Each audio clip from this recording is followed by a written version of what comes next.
Welcome everyone to Have History Will Travel. I am your host, the Wilder Historian, and in this video, I want to show the lighter side of the Civil War by reading the account of a battle that occurred where one side was naked while fighting. I hope you enjoy this video.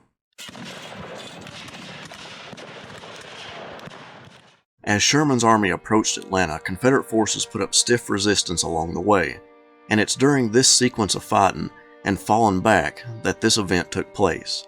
This is in the report of Brigadier General Edward Moody McCook, one of the famed Fighting McCooks, on July 9, 1864. General, I have the honor to report that a detachment under Colonel Dorr crossed the pontoon this afternoon and scouted the country in front of General Schofield. They found the enemy's cavalry there in force. Brownlow performed one of his characteristic feats today. I had ordered a detachment to cross at Cochran's ford. It was deep and he took them over naked, nothing but guns, cartridge boxes, and hats. They drove the enemy out of their rifle pits, captured a non-commissioned officer and 3 men, and the 2 boats on the other side. They would have gotten more, but the rebels had the advantage in running through the bushes with clothes on. It was certainly one of the funniest sights of the war and a very successful raid for naked men to make. Everything is quiet along the line, and citizens on the other side say the enemy were totally unprepared for a crossing on this flank. Very respectfully, your obedient servant, E.M. McCook.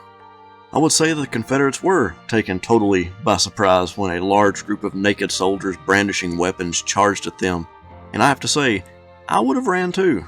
Thank you all for watching, and I hope you have a great day.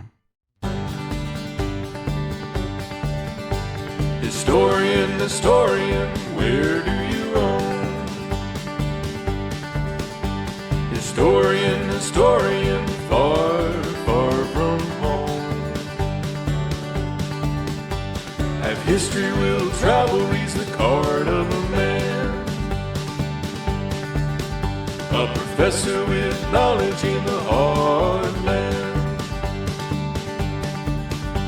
To educate the world is his mission. A professor of fortune is a man called historian.